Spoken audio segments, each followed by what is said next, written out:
Oiga, bueno, como decíamos en la editorial, lamentablemente se están viendo estos incendios en la zona centro-sur del país y esto afecta a mucha gente. También afecta, ¿no es cierto?, a empleadores agrícolas y obviamente a trabajadores agrícolas. Y fíjese que queremos abordar un tema particular. ¿Qué pasa justamente con esos trabajadores agrícolas que puedan verse afectados directamente ellos o la empresa donde están trabajando por los incendios? ¿Qué va sobre eso en los temas laborales? Justamente de eso vamos a conversar con Rubén Soto, experto laboral de AEM Abogados. Rubén, muchas gracias por estar aquí hoy día con nosotros. Gracias, Juan Pablo, por la invitación. Encantado. Bueno, Rubén, cuéntanos, ¿qué pasa justamente con, por ejemplo, un trabajador agrícola que por efecto de los incendios, no digo en su predio, sino que en el entorno, no puede acceder al trabajo? ¿Qué pasa con él? ¿Qué pasa con su asistencia? A fondo, ¿cómo debe reaccionar también el empleador? A ver, lo primero que hay que considerar que las empresas, los empleadores tienen una obligación, un deber general de protección del empleado. Entonces, pretender de que una persona, en el contexto de una emergencia como la que está viviendo el país, particularmente la zona centro-sur, vaya de todas maneras a trabajar, obviamente eso no es factible, y ahí obviamente también hay que considerar los elementos que no le van a permitir asistir al trabajador y por lo tanto va a ser inasistencias que van a ser debidamente justificadas. Ya. En general, nuestro derecho, particularmente las normas generales y sectoriales del mundo agrícola, exigen al empleador, a las empresas, tomar medidas efectivas y eficaces de resguardo. Y ahí en ese caso, obviamente, lo prudente, desde un punto de vista para también evitar responsabilidades futuras, es hacer el llamado a que no asistan a trabajar esos determinados días. Ya, o sea, entonces aquí hay lo primero es el resguardo, obviamente, fondo del trabajador, si se quema, dadas las condiciones en el trayecto hacia el trabajo, que se hace muy difícil, imposible o muy peligroso, no venga aquí plenamente justificada esa inasistencia. De hecho, tanto el Código del Trabajo, el DF-594, recientemente modificado a propósito de las altas temperaturas, obligan a las compañías, a las empresas, a los empleadores a proteger eficazmente la vida y la seguridad. Por lo tanto, obviamente, ese es el llamado que se debería realizar a las empresas. Yendo un poquito a lo mejor una casuística bien particular, pero esta empresa, este campo, está en un lugar donde el acceso es expedito, no hay problema para llegar al lugar a trabajar. Pero hay un incendio por ahí relativamente cerca, que uno podrá definir, quiero que es cerca, que lo que es lejos. ¿El empleador puede igual obligar entonces al trabajador que acuda al trabajo y que trabaje a pesar de que hay un incendio por ahí cerca? A ver, lo que debería hacer el empleador en ese caso es definir cuáles son los factores de riesgo a los cuales se puede estar expuesto el empleado. No necesariamente eso es solo el incendio. El calor, el humo, esas son circunstancias que efectivamente pueden afectar su salud, su vida y por lo tanto también debería considerar esos elementos. Si haciendo ese análisis estima de que efectivamente no existe ningún riesgo para el trabajador, pues tendría derecho a requerir que asista al trabajo normalmente. Ya. Ahora, probablemente a lo mejor uno podría pensar, bueno, no sé si es distinto, al menos la relación, la confianza entre un trabajador permanente del campo y como tú bien sabes y todos sabemos, en el caso de la agricultura hay muchos trabajadores de temporada. ¿Tiene una legislación distinta? ¿Hace alguna diferenciación la legislación? En materia de higiene y seguridad no, aplican las reglas generales. De hecho, inclusive cuando el legislador regula el trabajo de los temporeros agrícolas, siempre lo hacen considerando, por ejemplo, las circunstancias climáticas, a propósito de la extensión de la jornada. Bueno, aquí opera el mismo principio. Efectivamente, podrían haber circunstancias climáticas que impidan al trabajador asistir a laborar y eso debería entenderse como debidamente justificado. Ya. Estamos conversando con Rubén Soto, experto laboral de AEM Abogados. Rubén, pensando de cara a fondo del empleador, están estas condiciones, parece ser fondo que la condición de riesgo, ¿no? Puede durar varios días, tal vez semanas. ¿Podría entonces el empleador declarar y obligar a tomar vacaciones a los empleados? A ver, las vacaciones en general, y aquí aplican las mismas normas para el trabajo agrícola, son solicitadas por los trabajadores. Los trabajadores, con la finalidad de poder descansar, proponen a la empresa, proponen al empleador una fecha determinada y el empleador está obligado a entregarla en primavera o verano preferentemente.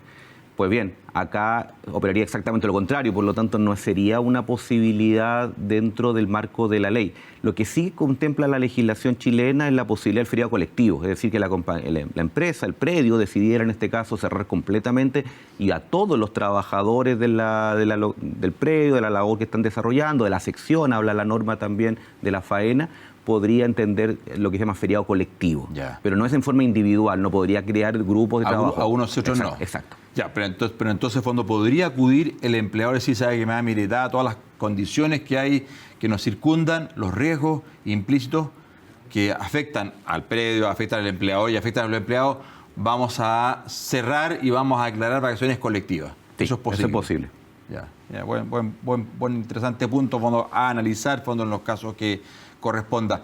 Si es que un trabajador se accidenta producto de estas condiciones de riesgo, de incendio, ¿es un accidente laboral o es un accidente de trayecto laboral? ¿Fondo, si también ocurre dentro del camino al trabajo?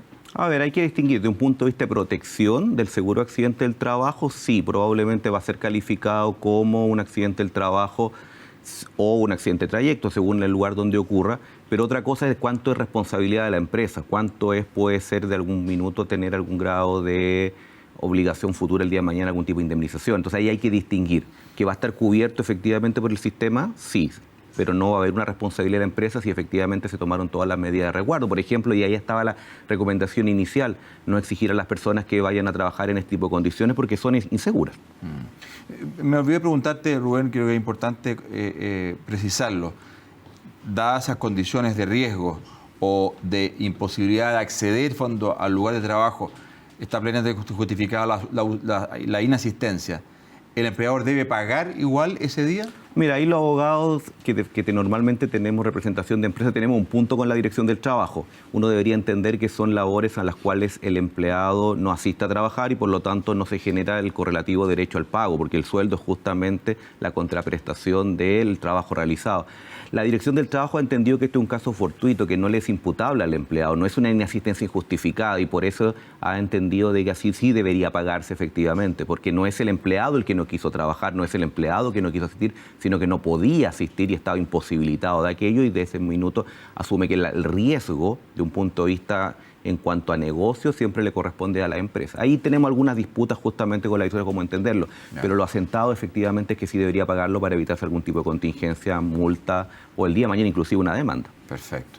Ya, pero en el fondo tú transparentemente comentas, fondo, que hay una controversia, fondo, jurídica al respecto, fondo, esto entre la autoridad y los abogados expertos. Sí, normalmente pasa eso, sobre todo con esta actual dirección del trabajo. Sí. Bueno, está bien. Rubén, en estas condiciones, el empleador, y vamos, insisto, a fondo casuísticas, el empleador se ve afectado gravemente en su propiedad, fondo, y parte de su explotación agrícola se ve afectado y no puede, que le impide desarrollar las labores que necesitaba, fondo, con esta persona. ¿Puede entonces terminar las faenas? ¿Puede despedir a personas, fondo, a propósito de la condicionante que le ha generado el incendio? A ver, ahí hay que distinguir varias cosas. Primero, como tú lo decías al inicio, estamos en una situación especial. El mundo agrícola normalmente opera en estos trabajos por temporada, que son personas que están contratadas por una hora o faena determinada, por un tiempo determinado. Entonces, ahí en ese punto siempre está muy limitada la posibilidad de alegar lo que sería un caso fortuito, fuerza mayor. Yo me comprometí ex ante a establecer la vigencia del contrato a este determinado plazo.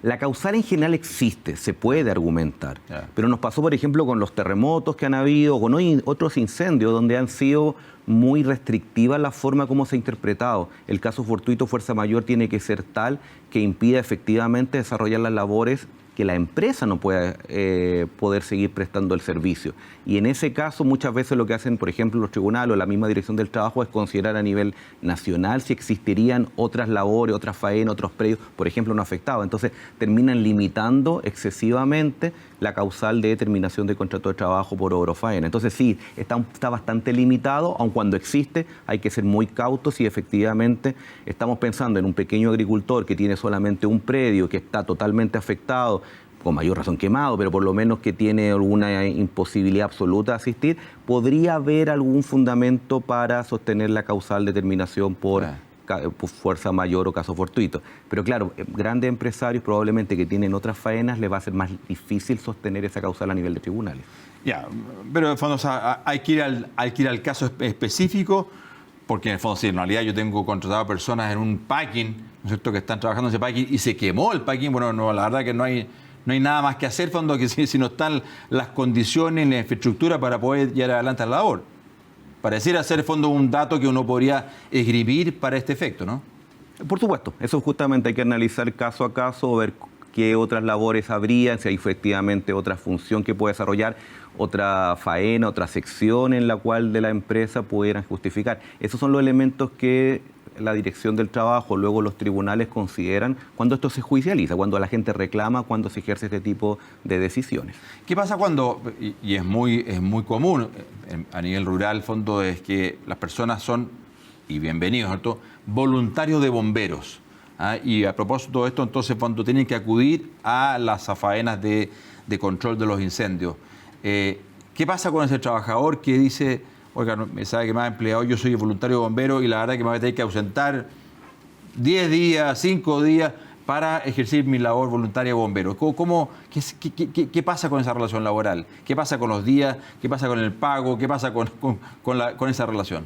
A ver, la ley justamente protege esta labor tan encomiable que realizan en forma voluntaria muchos trabajadores y establece que primero la empresa, el empleador, tiene la obligación de entregar los permisos adecuados. Las inasistencias que se van a generar se entienden justificadas y se entienden trabajadas, es decir, el empleador va a tener que pagar esas ausencias. Y ahí el llamado de nuevo es a la coordinación. Obviamente hay cosas que son de emergencia, como la que estamos viviendo ahora, pero en la que es posible que se puedan generar protocolos de información hacia la empresa de que la persona va a tener que ausentarse y probablemente, como tú dices, por un buen tiempo en el momento que estamos viviendo. Y en ese caso respetar las normas legales y no exponerse a el día de mañana a multas o inclusive demandas. Clarísimo. Don Rubén Soto, experto laboral de AM Abogados. Muchísimas gracias, Rubén, en datos concretos, específicos de mucha casuística, porque probablemente lo que está ocurriendo y nos parecía importante poder ilustrar a los empleadores y a los trabajadores agrícolas. Así que muchas gracias, Rubén. Gracias, Juan Pablo.